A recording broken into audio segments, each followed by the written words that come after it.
I'm aware that one of the most controversial elements of the Christmas narrative is the star that the magi see in the narrative according to Matthew, with many contemporary scholars trying to reduce this to the mythological.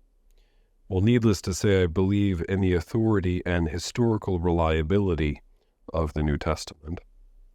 One of the most exciting parts about this Christmas star, rising in the east, is it fits perfectly and reliably with astrological concerns in the ancient world.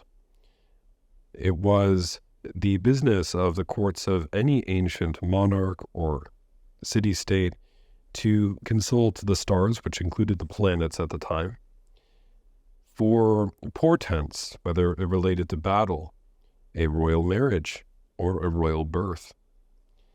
If we assume that the magi come from Babylon, from the east, given Israel's captivity in Babylon, and strong stance there if we look at the career of Daniel, who arose to become the second highest official in the land, and his work with the magi who were there.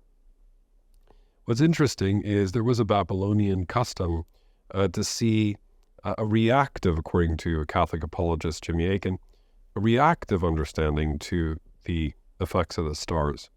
So whereas the Greco-Roman world would try to predict things that would happen based off of one's star signs, instead the Babylonian concept was when the stars were in a certain conjunction, which would include planets in this understanding, it would cause things to happen or would affect things in terms of taking place. And therefore, if they did see a sign with Virgo and the birth of Jupiter in some kind of unique sign, as Catholic apologist Jimmy Akin has referenced, or any other number of possible conjunctions that may have predicted a coming king from the area of Judea, this would have been seen as perfectly fitting with Babylonian culture.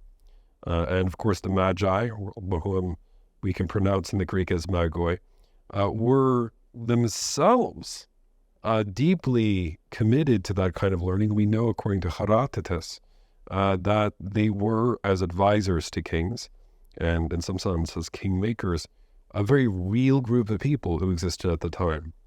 Most tellingly, I would argue, about the Christmas star is the fact that we have a record outside of the Bible concerning it, which is very early and I would argue very reliable.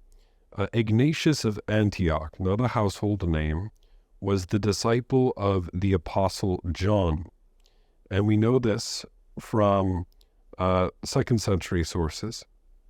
He died in the early second century, and we know that he was taken to Rome by a Roman guard after being captured someplace in the area of Turkey, if memory serves me.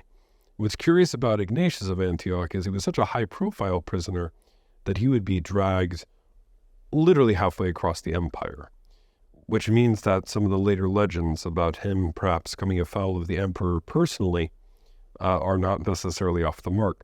Ignatius, who would have known John, and keep in mind John was the caretaker of the Blessed Virgin Mary in Ephesus, records in one of his letters, which he writes on his way to execution, a memory of the Christmas star. I would encourage all of you to look it up. What is unique about the narrative is the star is seen as incredibly luminous. Something that is visible is not something that is merely a planetary formation, which tells me that we're dealing with possibly a supernatural as well as an actual astronomical event. Now, whether this is or isn't the case, I'll leave up to your own judgment.